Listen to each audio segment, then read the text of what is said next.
দুনিয়াতে উলঙ্গ আইছি এই সাদা কাপড়টার জন্য, এই সাদা কাপড়টার জন্য আসছি দুনিয়াতে। পুরুষ মানুষ ঢাকার দরকার নাই, সাদা কাফন দেখলে অন্তরের মধ্যে কি আসে? একটু ভয়। আর সেটা মনে রাখবেন, পুরুষের ঢাকার দরকার নাই, মহিলাদেরকে এভাবে উপর দিয়ে ঢেকে দিতে হয়। মরণের হরে জীবিত থাকতে দরকার নাই। কি কন? আমার মেয়ে, আমার স্ত্রী, আমার বোন, আমার মা বেপরদায় চলে, আমরা হইলাম দায়ুস। ওই পুরুষ দায়ুস যে তার স্ত্রী সন্তানকে পর্দা করায় না।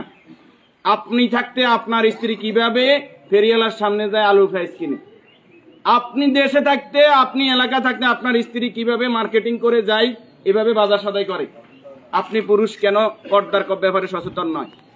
আপনার উপযুক্ত মেয়ে ওড়না ছাড়া ঘর থেকে বের হয় কিভাবে? আপনার মেয়ে, আমার মেয়ে কিভাবে পায়জামা টাকনুর উপরে পরে? আমার ছেলে কিভাবে পায়জামা টাকনুর নিচে পরে? আমার টাকা দিয়ে আমার ছেলে সিগারেট খায়, আমার টাকা দিয়ে, আমার টাকার এমবি খরচ করে আমার ছেলে মেয়ে ঘরের মধ্যে গান বাজনা করে। আপনি পুরুষ উদাসীন, আপনার খবর নাই। খোদার কসম, দায়ুস ওই পুরুষ যে পুরুষ তার পরিবারকে দিন শিক্ষা দেয় না, কোরআন শিক্ষা দেয় না, পর্দার কথা বলে না। আর দায়ুস জাহান্নামে যাবে। এই দুনিয়াতে আসছে সাদা কাপড়টার জন্য, শুধু এই সাদা কাপড়টা অ্যারেস্ট করার জন্য। কিন্তু এই সাদা কাপড়টাও নিজের টাকায় কিনা হয় না, নিজের টাকায় কিনা হয় না। আত্মীয় স্বজন কেউ না কেউ, আমরা অনেক সময় শুনছি যে 3.5 হাতের মালিক ছাড়া আমি ন, আমি নিজে 8-10টা কবর এইভাবে দিছি যে উনি যে জায়গা দেখাই গেছে এই জায়গায় কবর দিন, আর জায়গা দিছি আমাদের বাড়িতে। কথা কি বুঝতে পারছেন?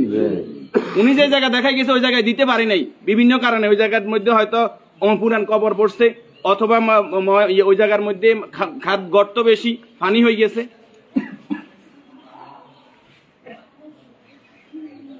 তাহলে আমার শেষ জায়গাটাও আমার নির্দেশনা মতো হয় না, পরিবারে যারা আছে তাদের নির্দেশনা মতো হয়।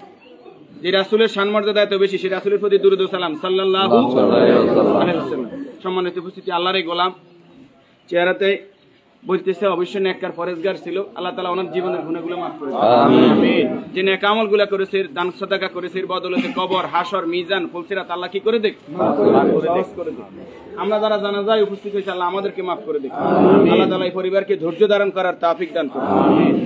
40 জন জানাজাতে কাদেরকে উপস্থিত করাইবেন? আমাদের কত বলবো, বলতে আর বলতে মনে চায় না। সব জানেন কিন্তু আমল নাই। আপনি জানেন যে আত্মীয়তার সম্পর্ক নষ্টকারী জাহান্নামে যাবে, আপনি নিজেই সেই সম্পর্কটা বারবার নষ্ট করেন।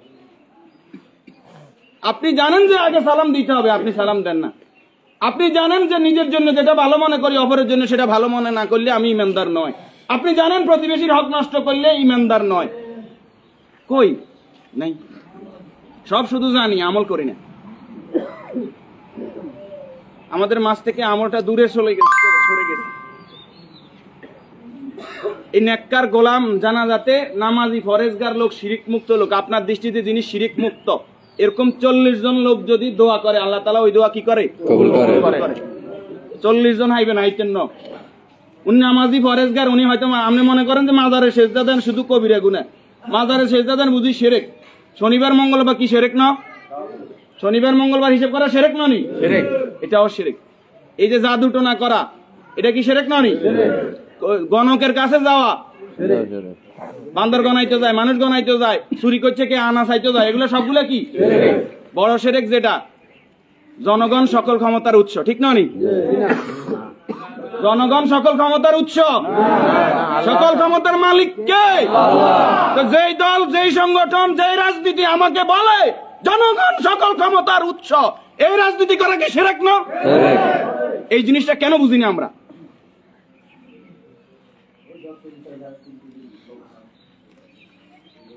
আপনি মুখে বললেন জনগণ সকল ক্ষমতার উৎস, অন্তরে আপনি বলবেন যে হ্যাঁ আল্লাহ সকল ক্ষমতার উৎস, এটা তো আল্লাহ মানে না। মুখে যেটা বলতে হবে অন্তরে এক থাকতে হবে।